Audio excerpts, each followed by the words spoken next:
누가복음 22장 말씀입니다. 유월절이라고도 하는 무교절이 다가왔습니다. 대제사장들과 율법학자들은 어떻게 하면 예수님을 죽일까 궁리를 하였습니다. 이는 그들이 사람들을 두려워하였기 때문입니다. 사탄이 12제자 중 하나인 가룟이라고 하는 유다에게로 들어갔습니다.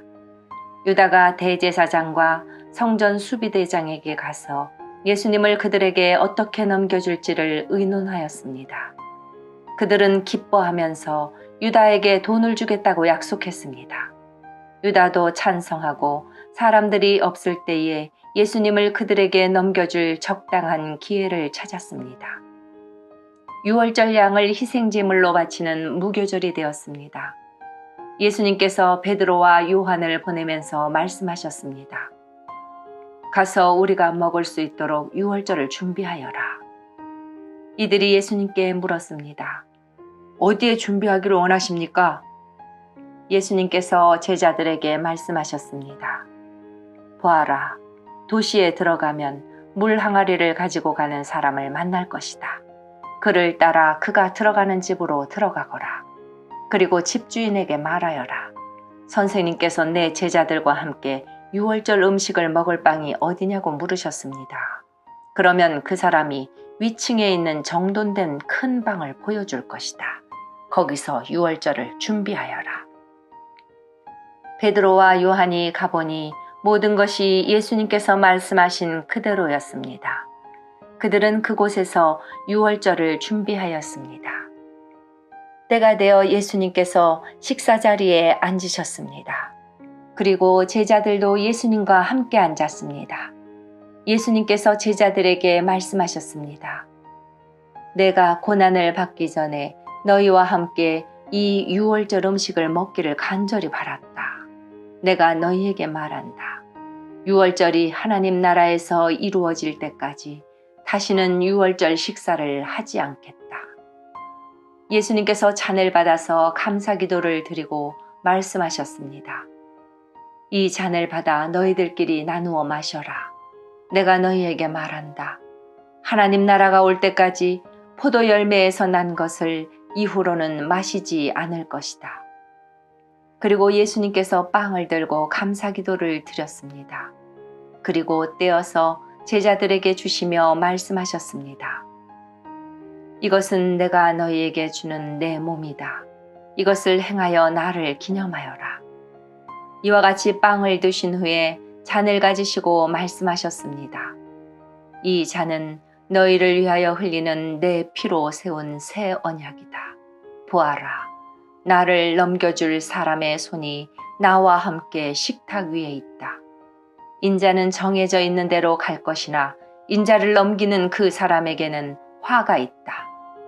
제자들이 자기들 중에 누가 이런 일을 하겠는가 하고 서로 묻기 시작하였습니다. 제자들 사이에 누가 가장 큰 사람으로 여김을 받을 것인가를 놓고 서로 말다툼이 일어났습니다. 예수님께서 그들에게 말씀하셨습니다.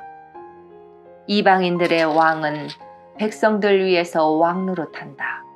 그리고 권력을 가진 사람들은 백성들에게 은인으로 불린다.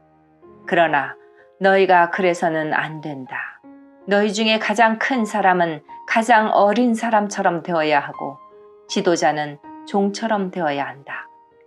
식사 자리에 앉아있는 사람과 그를 시중두는 사람 가운데 누가 더 큰 사람이냐?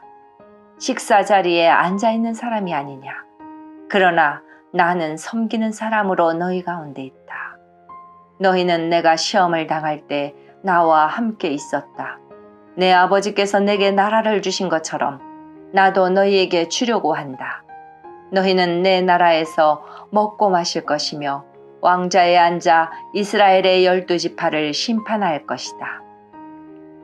시몬아, 시몬아, 사탄이 너를 마치 밀가 부르듯 하는 것을 허락해달라고 요청하였다.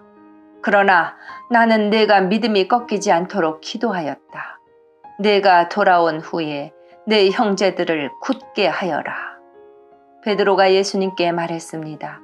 주님, 주님과 함께라면 감옥에 갈 수도 있고 죽을 준비도 되어 있습니다. 예수님께서 말씀하셨습니다. 내가 네게 말한다. 오늘 닭이 울기 전에 내가 3번씩이나 나를 모른다고 부인할 것이다. 예수님께서 제자들에게 말씀하셨습니다. 지갑이나 가방이나 신발이 없이 내가 너희를 보냈을 때 너희에게 부족한 것이 있었느냐? 그들이 대답했습니다. 아닙니다. 없었습니다. 예수님께서 제자들에게 말씀하셨습니다. 그러나 지금은 지갑이 있는 자는 지갑을 챙기라. 가방도 그렇게 하여라. 칼이 없으면 옷을 팔아서라도 사라. 내가 너희에게 말한다. 그는 마치 범죄자처럼 취급당했다고 쓰여진 말씀이 내게서 반드시 이루어져야 한다. 내게 대하여 쓰여진 것이 이제 이루어지고 있다. 제자들이 말했습니다. 보십시오, 주님. 여기에 칼 2개가 있습니다. 예수님께서 그것이면 충분하다 라고 말씀하셨습니다. 예수님께서 예루살렘 밖으로 나가셔서 늘 하시던 대로 올리브산으로 가셨습니다. 제자들도 예수님을 뒤따라갔습니다. 그곳에 이르셔서 예수님께서 제자들에게 말씀하셨습니다. 시험에 들지 않게 기도하여라. 그리고 제자들을 떠나 돌을 던져 닿을 만한 곳에 가셔서 무릎을 꿇고 기도하셨습니다. 아버지, 만일 아버지의 뜻이라면 제게서 이 잔을 없애주십시오. 그러나 제 뜻대로 되게 하지 마시고 아버지의 뜻대로 이루어지게 하십시오. 그러자 하늘로부터 천사가 나타나 예수님께 힘을 북돋워 주었습니다. 예수님께서 고통스러워하시며 더 간절히 기도하셨습니다. 땀이 마치 핏방울처럼 땅에 떨어졌습니다. 예수님께서 기도하시기를 마치시고 일어나 제자들에게 가셨습니다. 그리고 제자들이 슬픔에 지쳐 잠들어 있는 모습을 보셨습니다. 예수님은 그들에게 말씀하셨습니다. 왜 잠을 자고 있느냐? 일어나라. 그리고 시험에 들지 않게 기도하여라. 예수님께서 말씀하고 계실 때 사람들이 몰려왔습니다. 12 제자 가운데 하나이며 유다라고 불리는 사람이 사람들을 이끌고 왔습니다. 그리고 예수님께 입맞추려고 가까이 다가왔습니다. 그러나 예수님께서 유다에게 말씀하셨습니다. 유다야, 입맞춤으로 인자를 넘기느냐? 예수님 곁에 있던 사람들이 돌아가는 상황을 보고 예수님께 말했습니다. 주님, 칼로 이들을 칠까요? 그들 가운데 한 사람이 대제사장의 종의 오른쪽 귀를 칼로 베었습니다. 예수님께서 말씀하셨습니다. 그만두어라. 그리고 그 종의 귀를 만져 고쳐주셨습니다. 예수님께서 체포하려고 온 대제사장과 성전 수비대와 장로들에게 말씀하셨습니다. 강도를 잡듯이 칼과 몽둥이를 가지고 왔느냐? 내가 매일 성전에서 너희와 함께 있었다. 그러나 너희는 내게 손을 대지 않았다. 그러나 지금은 너희의 때, 곧 어둠이 다스리는 때이다. 그들은 예수님을 체포하여 대제사장의 관사로 데리고 갔습니다. 베드로도 그들과 멀찍이 떨어져서 뒤따라갔습니다. 사람들이 정원 한가운데 불을 피우고 둘러 앉았습니다. 베드로도 그들과 함께 앉았습니다. 하녀 하나가 모닥불 곁에 앉아있는 베드로를 보고 노려보며 말했습니다. 이 사람도 예수와 함께 있었어요.